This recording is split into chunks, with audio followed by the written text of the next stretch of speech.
Empecemos para el mal tiempo darle prisa.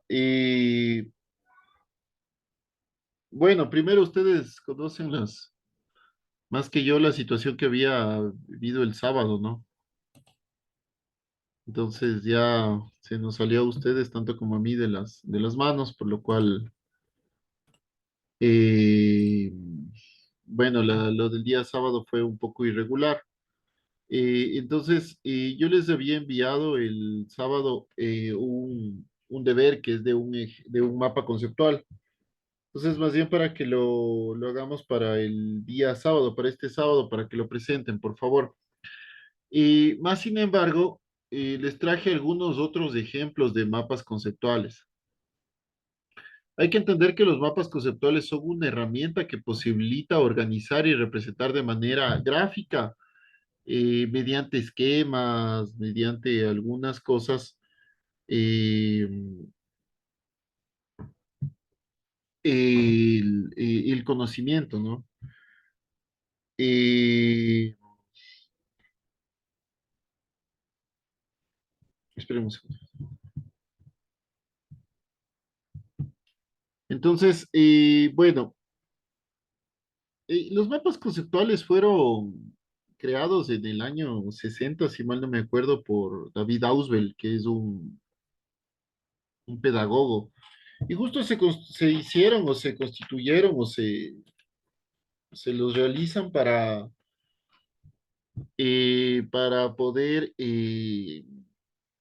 identificar de una manera más sintética todo el conocimiento.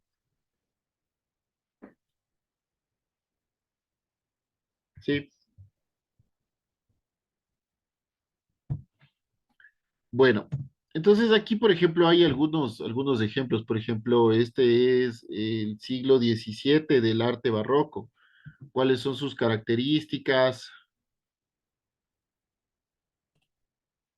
¿Cuáles son sus características? La inspiración de la antigüedad clásica, el objetivo es representación de la realidad, exaltar fuertes sentimientos, el movimiento y expresividad en gestos, el empleo de la línea curva, el contraste de la sombra, de la luz y la sombra.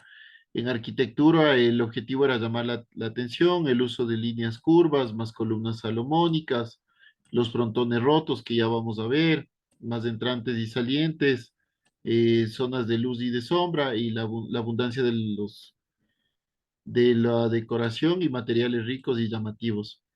En España, perdón, en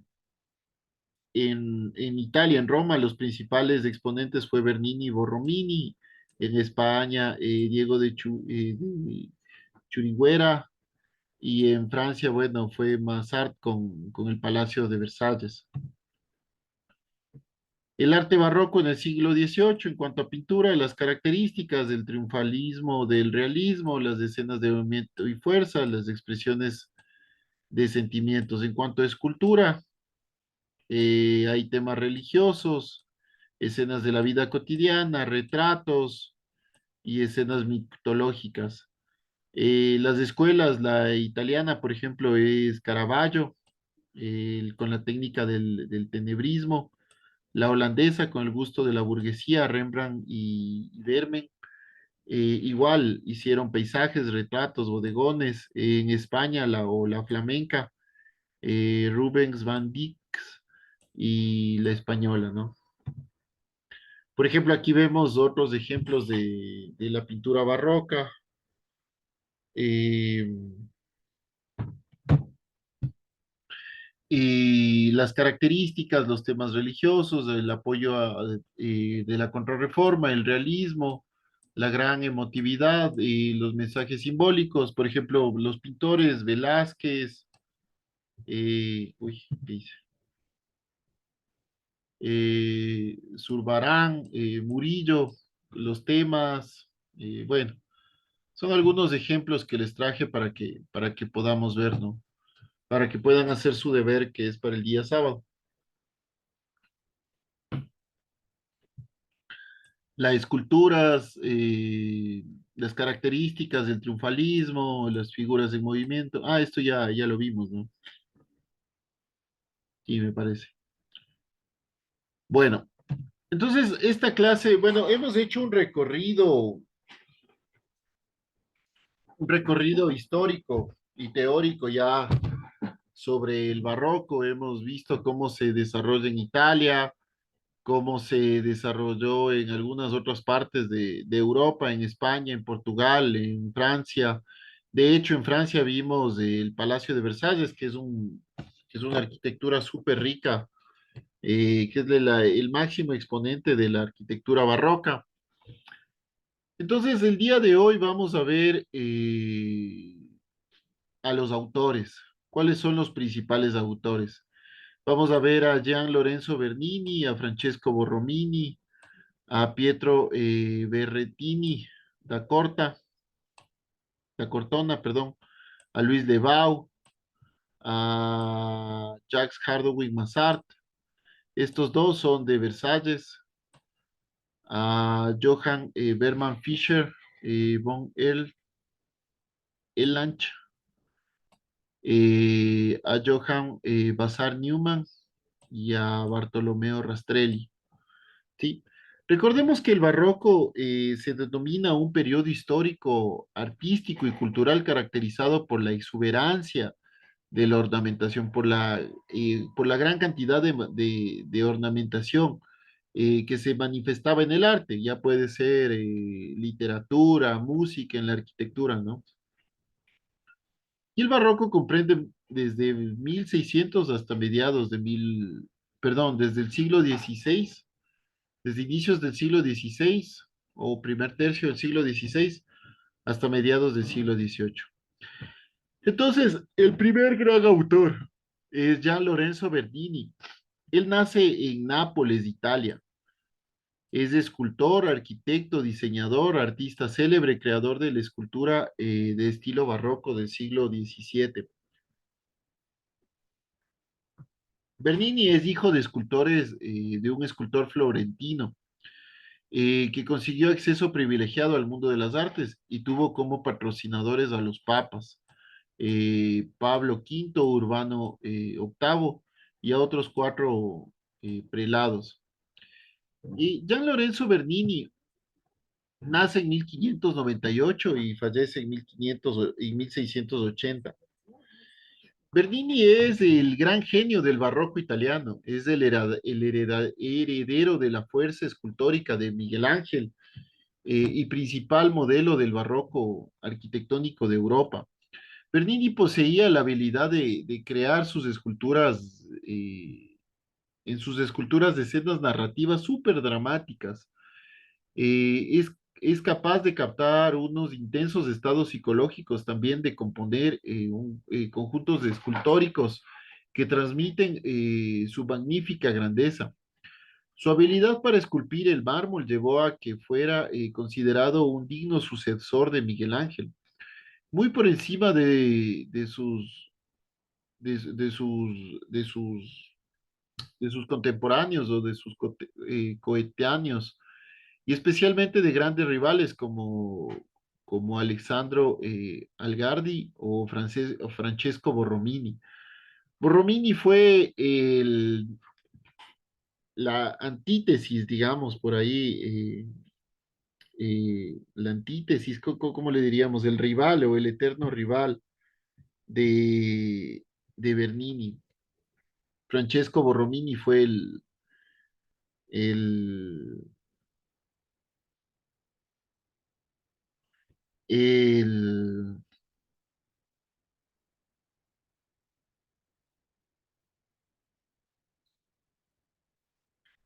fue el con quien siempre peleaban, digamos, ¿no? O sea, en un estilo figurativo, pero positivo. Siempre entre los dos tuvieron una fuerte rivalidad entre Francesco Borromini y Gian Lorenzo Bernini. Su talento excedió más allá de la escultura y fue capaz de sintetizar de manera brillante la escultura con todo, con la pintura, con la arquitectura. Eh,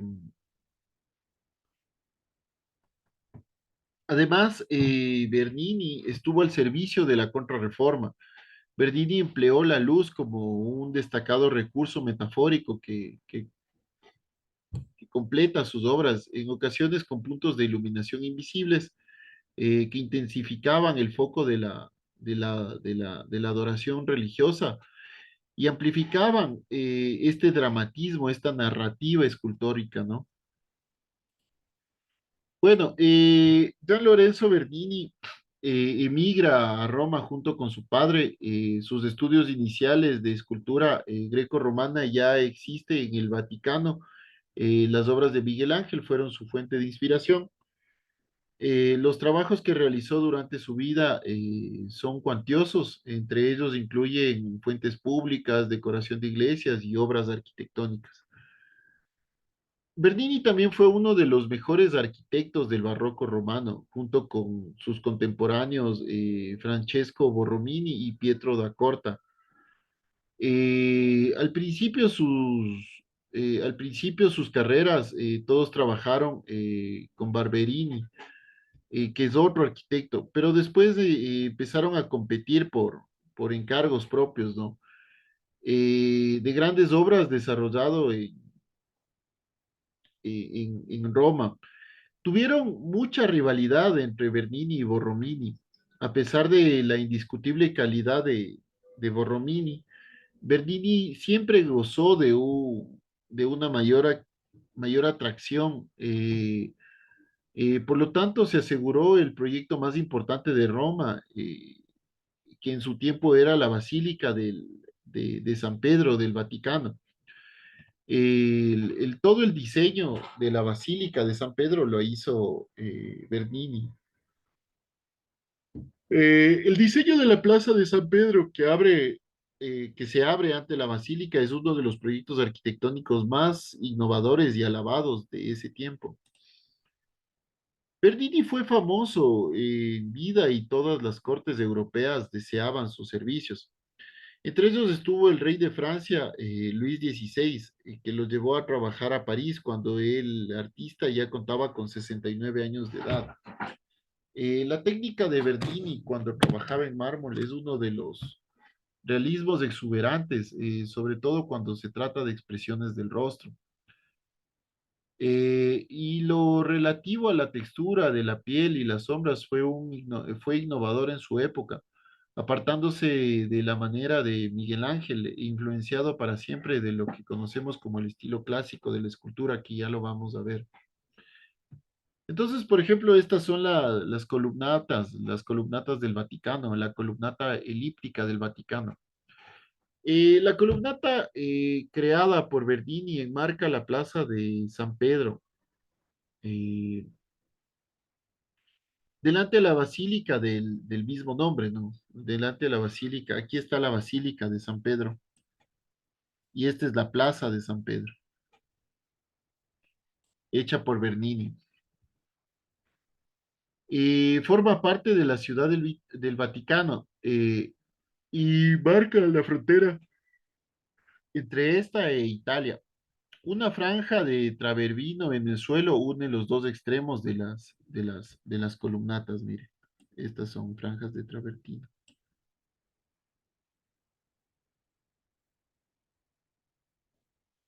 Eh,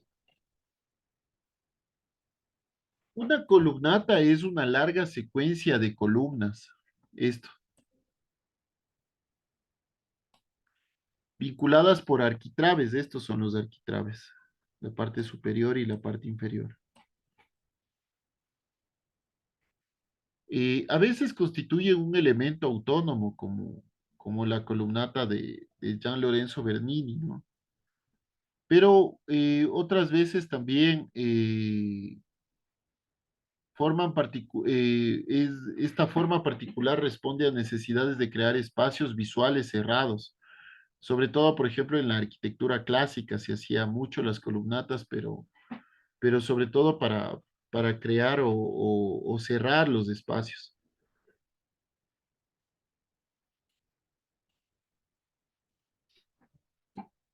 Aquí podemos ver, en cambio, la escultura de Bernini. Eh,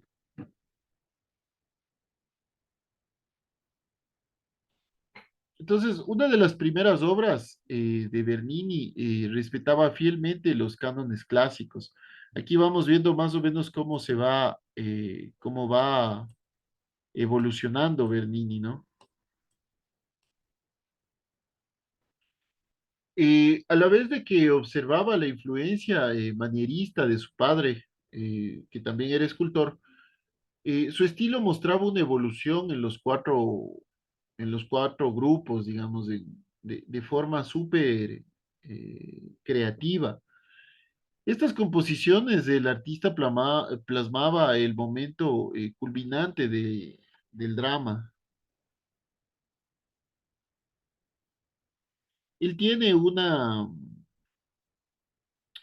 una escultura que se llama Los Cuatro Borgesianos, donde evoluciona de manera increíble y fascinante eh, la virtuosidad de Bernini, ¿no?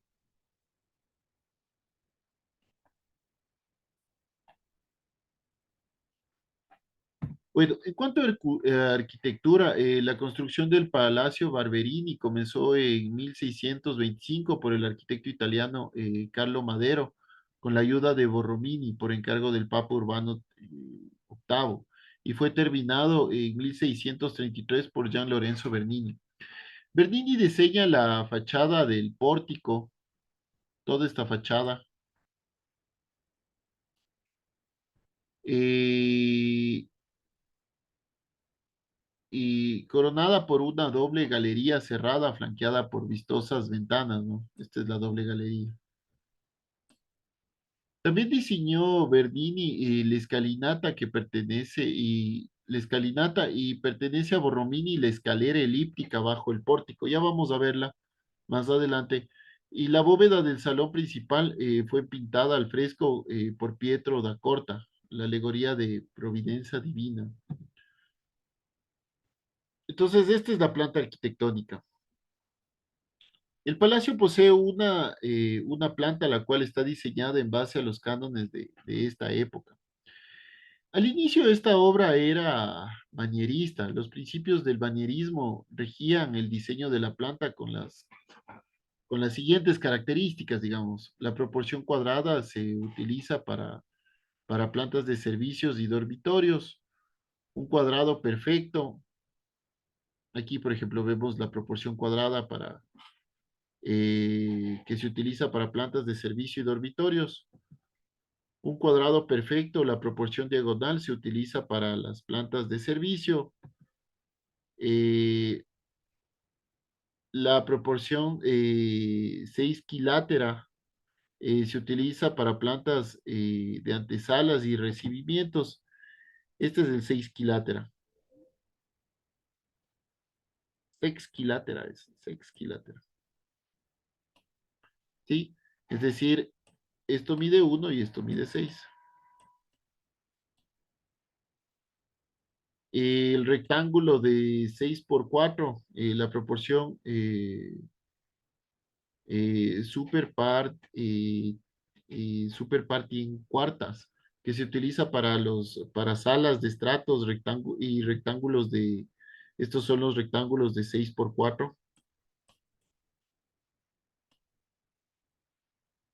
y los rectángulos de 4 por 7 igual. Y la proporción dupla, ay, y la proporción dupla se utiliza para los banquetes o las salas de banquetes, ¿no? Esta proporción dupla es una proporción de 4 por 8. Bueno, y nuestro siguiente arquitecto es Francesco Borromini, el rival de toda la vida de Bernini, ¿no? Sus principales obras fueron San Carlo de las cuatro fontanas, el Palacio Sampiezza eh, y San Agnes en Agone. Borromini, bueno, su nombre real es Francesco Castelli, perdón.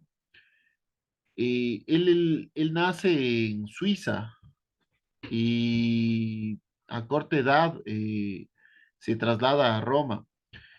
Y bueno, y adquiere también esa nacionalidad, ¿no? Él es considerado uno de los máximos exponentes del barroco romano. Nació en Bisón, que es en Suiza, y es hijo de canteros también, de escultores, de Giovanni Domenico Castelli, perdón. Y al inicio de su carrera ayudaba mucho a su padre en su cantera, pero pronto se trasladó a Milán para estudiar y perfeccionarse. Allí se lo empezó a llamar con el sobrenombre de Besón, que es el lugar del pueblo de donde nació.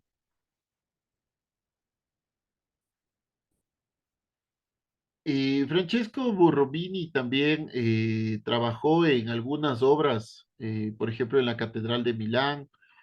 Y bueno, llega a Roma y cambia su apellido de Castelli a Borromini y comienza a trabajar para su pariente lejano que era Carlo Maderno en la Basílica de San Pedro. Y a la muerte de Maderno en 1629 se une al equipo de Gian Lorenzo Bernini en los trabajos de ampliación y refacción de la fachada del Palacio Barberini. Borromini ahí trabaja como asistente de Bernini, pero luego de unos pocos años se produce entre ambos una enemistad que duraría toda la vida. Durante el pontificiado de Inocencio X gana confianza del Papa, que le permite desplazar a su eterno rival en un puesto de arquitecto principal en Roma.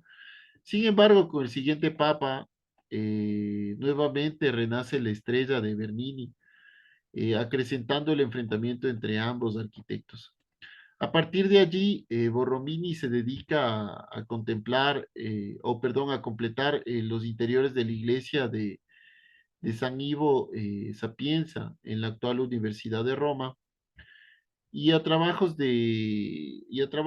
trabajos adicionales. Eh, Además, completa el basamento de la fachada de su primera obra independiente, que fue la iglesia de San Carlos de las Cuatro Fontanas, y la galería de Borromini en el Palacio Espada. Aquí vemos esperemos un segundo.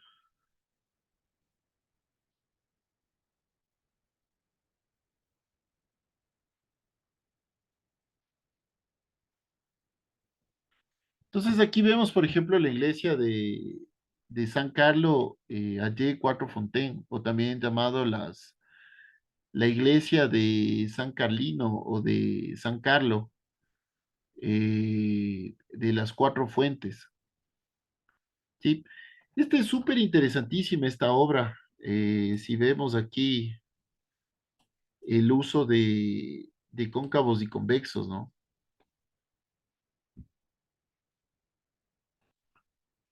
Esta iglesia no es tan grande en cuanto a dimensiones, pero es una iglesia realmente interesante desde el punto de vista arquitectónico, sobre todo por el uso de recursos o de muchos recursos que a la posteridad marcaron una nueva forma de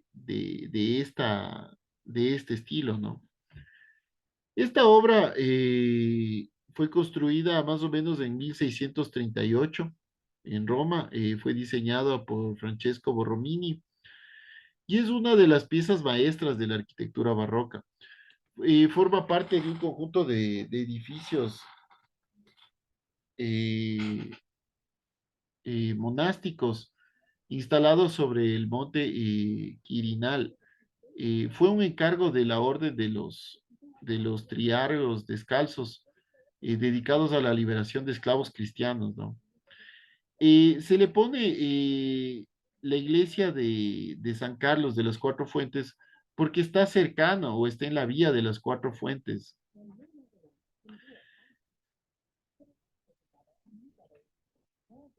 Entonces, dedicada a San Carlos Borromeo y a la Santísima Trinidad, la iglesia de San Carlos de las Cuatro Fuentes fue el primer encargo independiente de Borromini.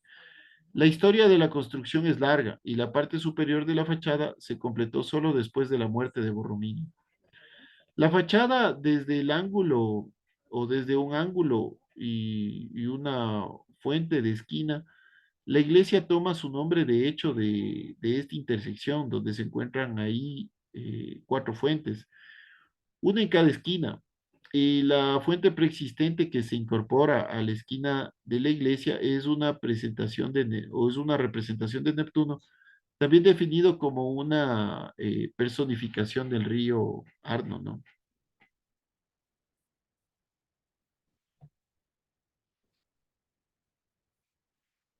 Entonces, eh, Borromini había diseñado ya un monasterio adyacente a esto. eh, y además, ya con la iglesia, que es realmente pequeñita, se crea un conjunto arquitectónico entre estos dos elementos. ¿Sí?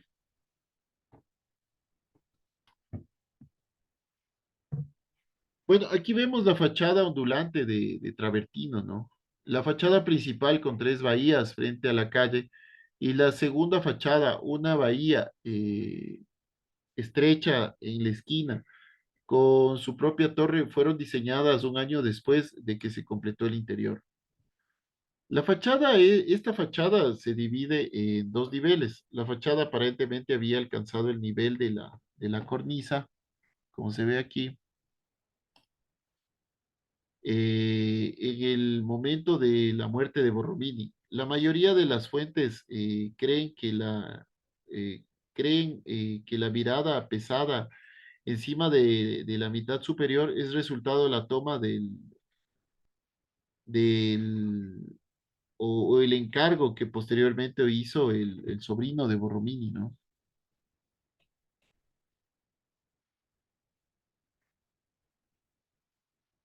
Por ejemplo, aquí podemos ver la fachada de travertino. El travertino es una piedra caliza, es una piedra natural como el mármol, como el granito, como la pizarra. La diferencia clave entre las piedras naturales de travertino radica en la formación de la roca, de la dureza de la piedra. Bueno, el travertino se forma también en aguas termales, ¿no? Eh, y, y cuevas de piedra caliza. El travertino no es el mismo que el mármol o que la piedra caliza, que cae que son diferentes piedras. Más bien el travertino tiene, o detrás del travertino existe un estilo de metáfora en cuanto al uso de esta roca, por lo que tiene agujeros dentro. Eh,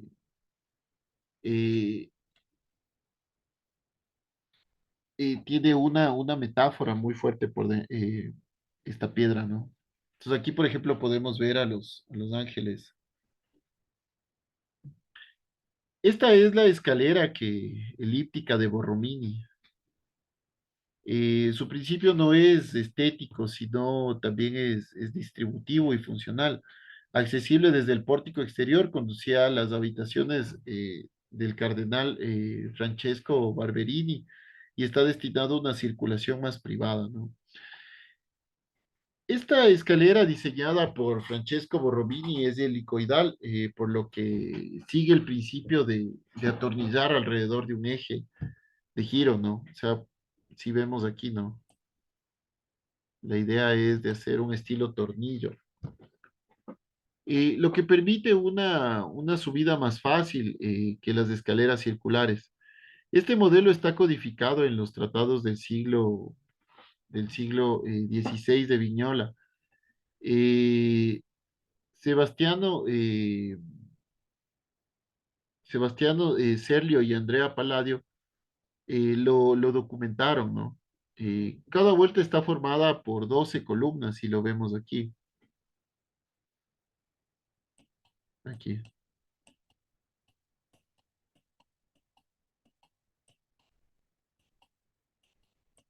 Cada, cada vuelta tiene 12 columnas. Son columnas dóricas, adosadas, cuyo capitel está decorado con unas pequeñas abejitas que no se le notan mucho. Aquí podemos ver lo interesante de este diseño, ¿no? Que no necesariamente es estético, también es funcional. Bueno, el siguiente arquitecto que vamos a ver es Louis le Bau. Es uno de los arquitectos principales del Palacio de Versalles, aunque también hizo el Hotel Lambert en París, Saint-Supplice en París y Marble Court en Versalles, ¿no? O la plaza la plaza de Marble. Luis de Bau nace en París, fue uno de los destacados arquitectos del estilo francés o del estilo barroco francés. Fue contemporáneo también de dos grandes arquitectos, de Massart y de Le Mercier. Fue uno de los creadores del clasicismo francés o del famoso llamado estilo Luis XIV y que supo combinar de manera impresionante con el barroco. Creó un estilo que destacó por la simplicidad de las construcciones y la elegancia de las decoraciones. Su obra más importante fue el Palacio Vaulex-Vicomte. Bueno, aquí vemos el- la plaza de Marbel en el centro del Palacio de Versalles, ¿no? Y como ya lo vimos, Versalles es un complejo arquitectónico que incluye el Gran Trianón, el Pabellón Francés, el Pequeño Trianón, el Jardín de Petit, el antiguo Palacio de Versalles. Los principales arquitectos fueron Louis Le Bau, Jules Hardouin Massart, quien trabajaron también con André Lenotre y Charles Lebrun. Juntos transformaron la estética del barroco italiano a una estética de barroco francés. Recordemos que en este palacio, en Versalles, Luis XIV llevó, trasladó toda la corte, toda la nobleza de la corte para escapar un poco del bullicio de París, ¿no? Versalles en su mejor tiempo tuvo hasta aproximadamente unos 3.000 residentes. Versalles también es ya lo máximo en cuanto a arquitectura palaciega europea y el factor clave del renacimiento de las artes decorativas en Francia entre los siglos XVII y XVIII. Aquí es donde nace el diseño de interior, ¿no? Como podemos ver, este es el Gran Trianon de Versalles. Esto, bueno, ya lo vimos la anterior clase.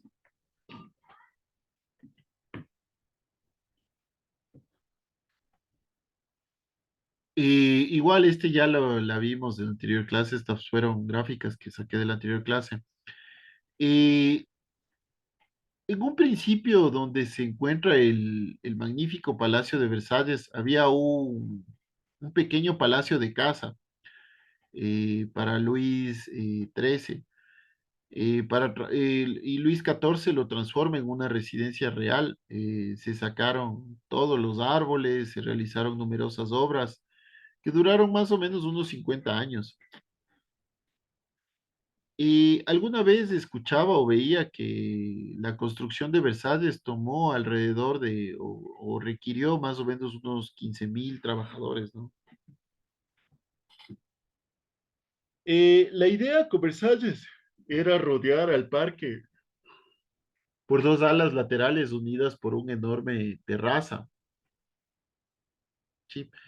Pero bueno, en el lugar se adapta muy bien este palacio, esta arquitectura palaciega barroca, y la planta baja se concibe como un alto zócalo también, como para poder incluir o llevarle a otro nivel las siguientes plantas, ¿no? Existe también cornisas con estatuas. Es algo increíble, Versalles. El siguiente arquitecto que vamos a ver es Jules Hardwick Massart, también uno de los fuertes o de los grandes arquitectos del barroco francés.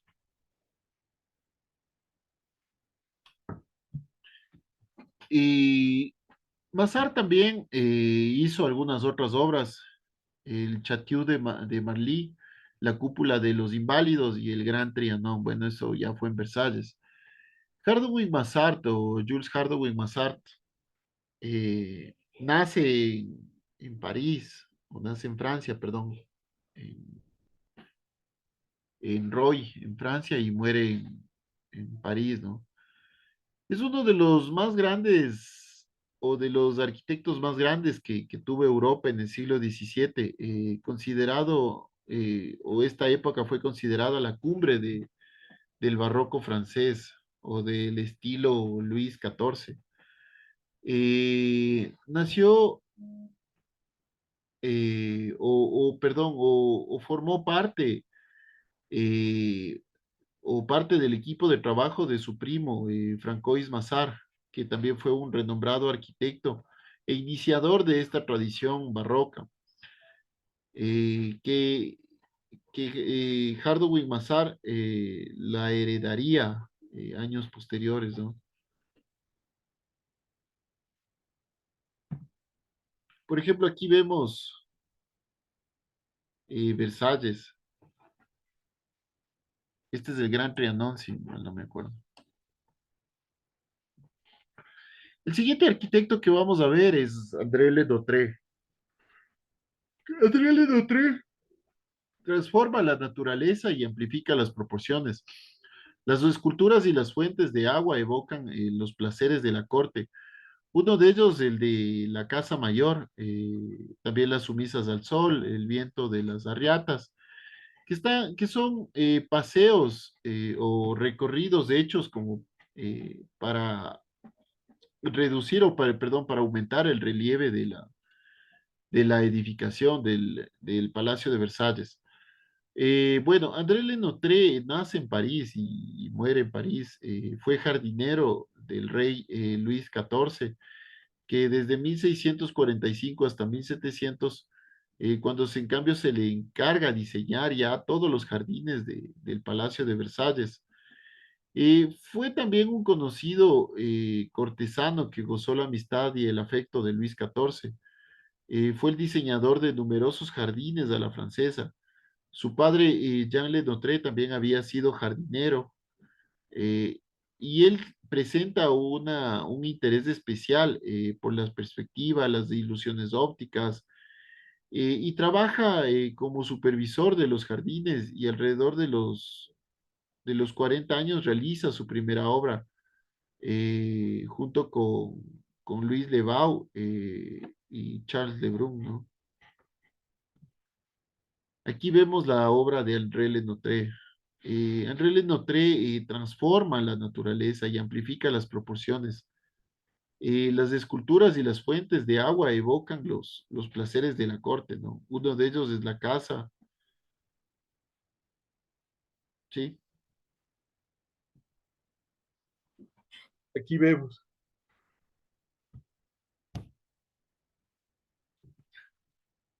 Por ejemplo, aquí vemos lo que les decía ese día, ¿no? Aquí se ve cómo la perspectiva se amplía, ¿no? Lenotre es perteneciente a una familia de jardineros que convirtió los jardines o que trabajaba en los jardines desde la infancia.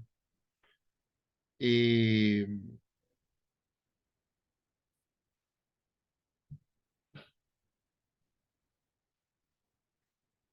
Jardines desde la infancia, junto con su padre y con su abuelo, que también eran jardineros. Eh, Él empieza también a coger de a poco trabajos. Le Notre intervino en varios proyectos por todo París y otros lugares, dirigiendo a muchos aprendices. En 1678, Le Notre visita Italia y volvió con muchas ideas que enseguida puso en práctica, ¿no? Bueno, Le Notre muere a los 87 años de edad, 1700, y dejó tras de sí numerosos jardines diseñados a la francesa, ¿no? Reconocibles mucho por sus perspectivas como esto.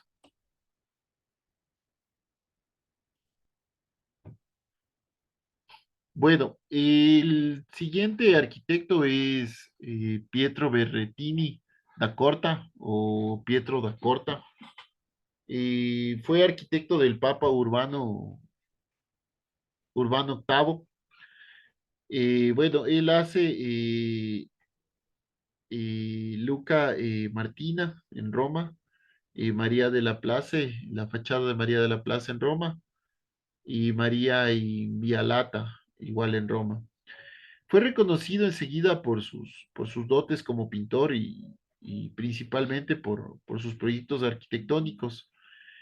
Como arquitecto desarrolló algunas iglesias romanas, como la Santa María de La Place, que es la más representativa. Tiene también una fachada semicircular y está conectada con edificios adyacentes que a través de dos columnas producen un efecto muy teatral, ¿no? Otro ejemplo es la iglesia de Santa María en la Vía Lata, que se conecta o que se caracteriza frente a la intensa luz y a la sombra producida por el porche. Otros proyectos arquitectónicos fueron eh, cruciales para su contemporáneo, ¿no? Eh, Gian Lorenzo Bernini. Él trabajaba también con Gian Lorenzo Bernini. Bueno, saliéndonos ya un poco de Italia y de Francia, y nos vamos hasta Austria. Eh, Johann Bergmann Fischer von Erlach, o Johann Bergmann Fischer nada más. Fue un arquitecto del barroco austriaco. Llevó los estilos italianos al centro de Europa. Él hace algunas obras en Hamburgo, en Viena. Eh,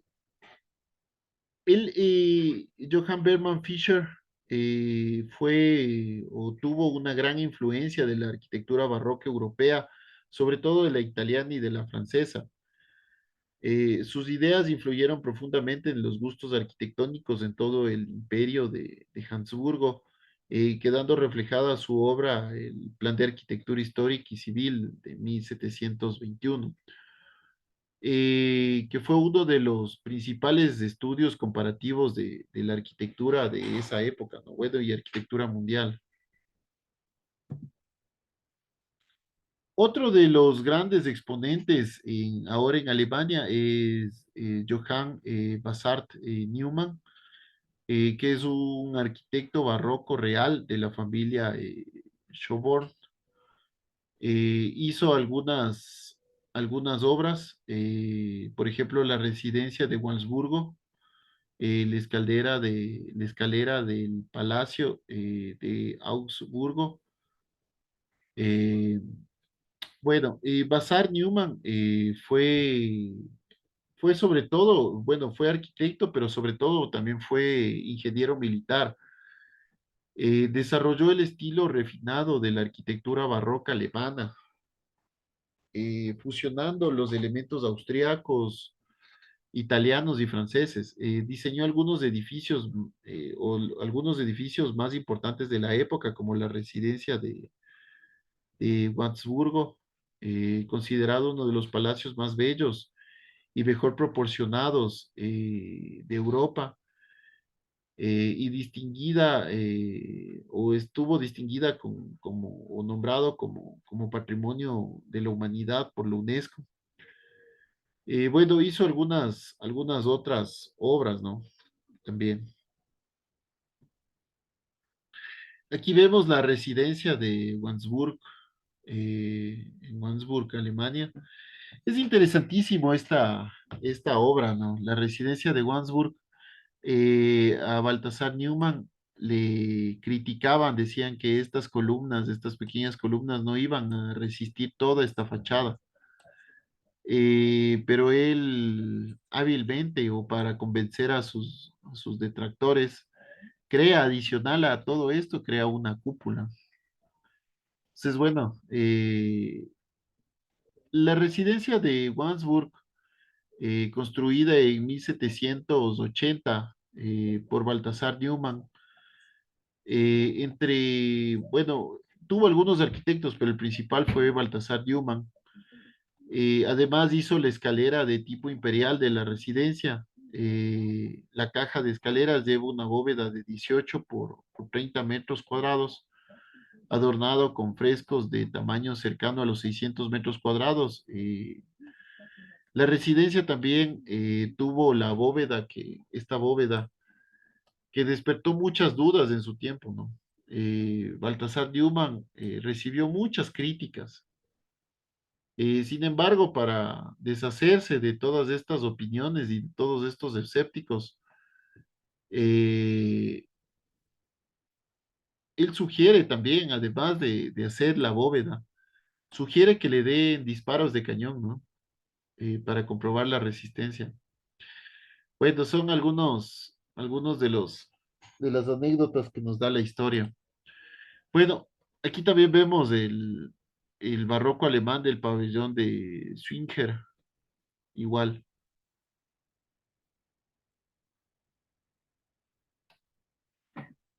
Bueno, otro arquitecto es Bartolomeo Rastrelli. Él es ruso, en cambio, bueno, es italiano, pero nacionalizado ruso o naturalizado ruso. Él es el responsable del barroco ruso. Hizo la Catedral de Smolny en San Petersburgo, el Palacio de Invierno, es hermosísimo el Palacio de Invierno, y la residencia de Catalina o el Palacio Residencial de Catalina. Y Francesco, eh, Francesco Bartolomeo Rastrelli nace en Florencia en 1700 y se traslada a San Petersburgo. Fue un arquitecto italiano, pero naturalizado ruso, que desarrolló un estilo fascinante, reconocible del barroco tardío. Eh, Sus extravagancias o el lujo y la opulencia que tenían en esa época los rusos, él las hizo suyas y las plasmó, ¿no? Bueno, su ambición fue combinar todas las modas arquitectónicas italianas con también estos estilos moscovitas, ¿no? Eh, Otro de los arquitectos, ya tratando de cerrar la clase, o los más grandes arquitectos que vamos a ver del estilo barroco, es Fernando de Casas Novoa. Él construye la iglesia de Santiago de Compostela y el monasterio de San Martín Pinario. Fernando de Casas Novoa nace en el año de 1670 en una familia de clase baja y comienza a trabajar con Fray Gabriel de Casas, a trabajar en el claustro del conjunto catedrático de Lugo. A la muerte de su maestro se le encarga plenamente de la ejecución de las obras. Tiene un solo piso de altura, esta, el conjunto catedrático de Lugo, eh, y está estructurado por partes de pilastres con decoración vegetal, súper interesante. Pero en 1711 surge la oportunidad de su vida, ¿no? Y es designado maestro de obras de la Catedral de Santiago de Compostela, continuando con las obras que dejó Domingo de Andrade. Eh, Entonces, Fernando de Casas Novoa empieza a hacer esta obra, la cual le incluye mucha sobriedad, sobre todo en los ornamentos. Entonces, aquí vamos a ver la fachada del obradorio de la Catedral de Santiago de Compostela. Esta es la catedral o la Santa Apostólica y Metropolitana Iglesia de la Catedral de Santiago de Compostela, que es un templo católico situado en Galicia, en España, y acoge a la tradición del sepulcro del apóstol Santiago, el cual se convirtió al templo de los, o, o este es uno de las principales peregrinaciones en Europa. Ahí está un libro, ¿no? La peregrinación o el, ¿cómo es? De José Saramago, el peregrino de Compostela. Eh, y es una iglesia bastante hermosa, bastante interesante, desde la riqueza de sus fachadas y todos los elementos arquitectónicos que ahí se incluyen. Esta es la Plaza de la Sabachería en la fachada del monasterio de San Martín del Pinario, ¿no? Igual de Fernando de Casas Novoa. Otra de sus obras fue el monasterio de la Cartujana de Granada.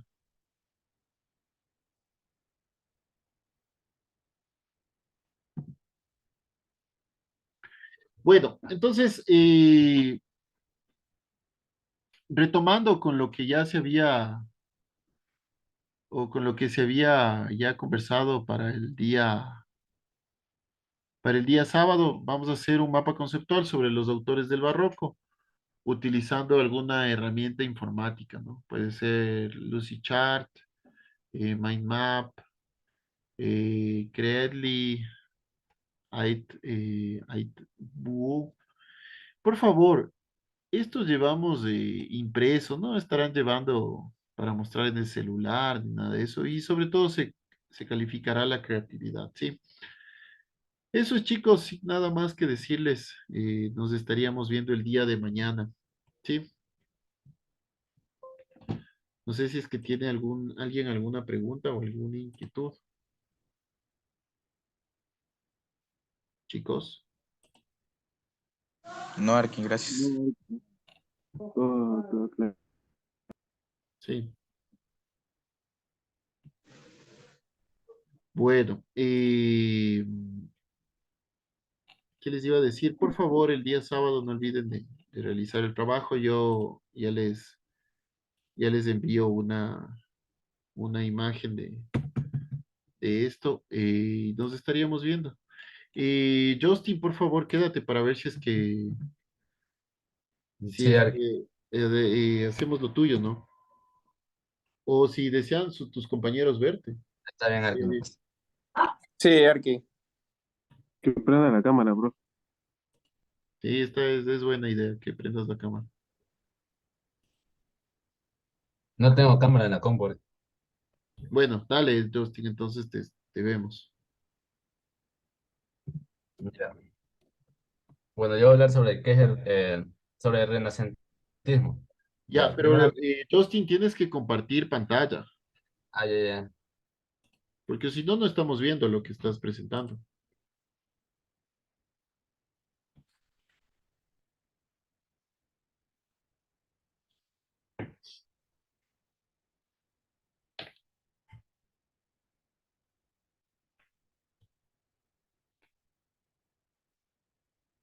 Justin, si deseas, podemos tomarnos unos 10 minutos hasta que alistes todo, o ya lo tienes listo.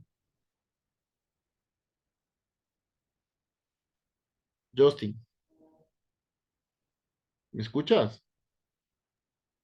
Un receso, a ver que hasta eso ya pongo todo. Ya, Gracias. entonces, ¿te parece si retomamos a las 7:20? Está bien, Arkin. Ok.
Bueno, Justin, cuando tú quieras.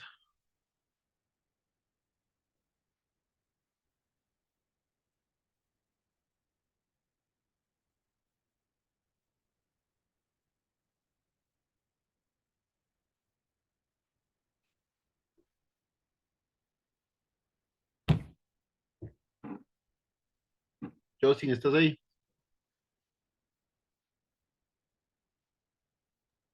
Bueno, Ark. Ok, cuando tú desees.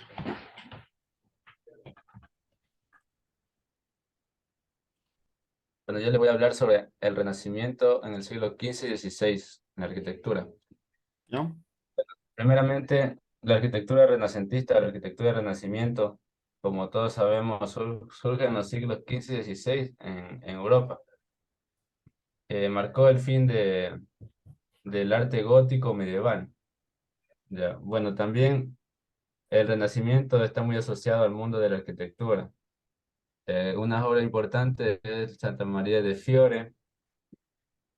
eh, Como pueden ver, es un arte gótico tradicional con muros delgados, soportado por costillas exteriores llamadas albortantes. Ya. El David es una de las obras maestras del Renacimiento según la mayoría de los historiadores.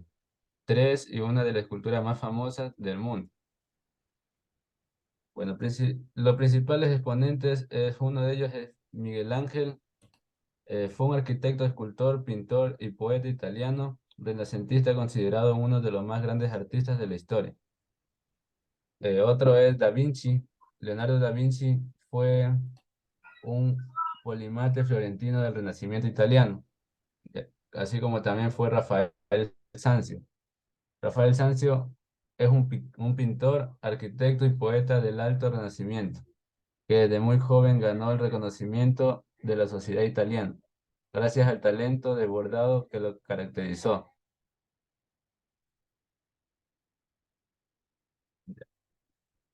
El Renacimiento en el siglo XV y XVI también fue importante movimiento artístico y filosófico que se originó en Italia a fines del siglo XV.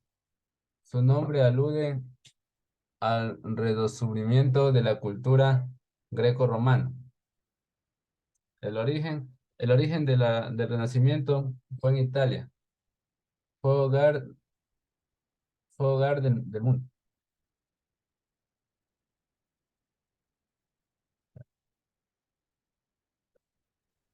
Justin, no se te escucha.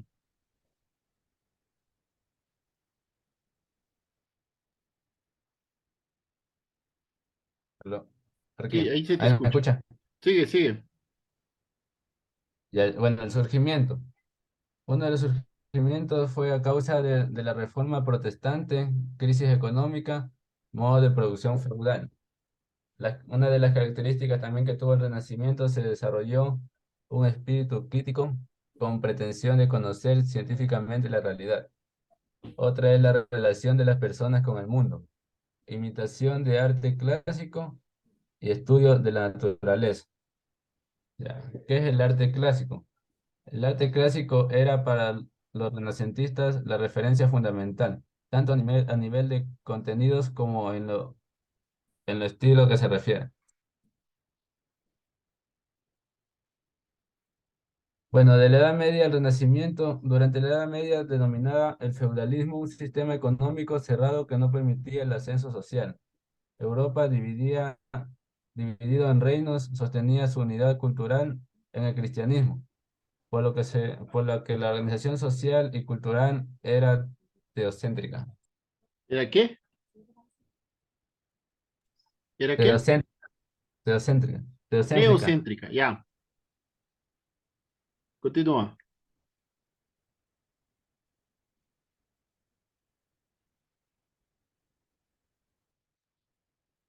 Continúa.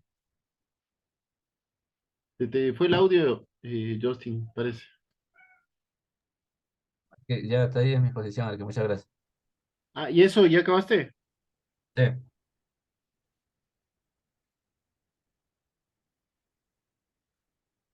Ok. Ya, pues. Eso es todo. sí, Arque. Ya, mi hermano. Verás, nosotros hicimos un drive para que subas ahí también serían solo estos dos trabajos, ¿no? Sí, Sí. Bueno, ya no te preocupes, yo ya reviso y te paso la nota, ¿sí? ya, gracias. Gracias. Ya, mi hermano. Buena tarde con todos. Nos vemos, chicos, entonces el día de mañana. Estamos conversando esta mañana. Cuídense mucho.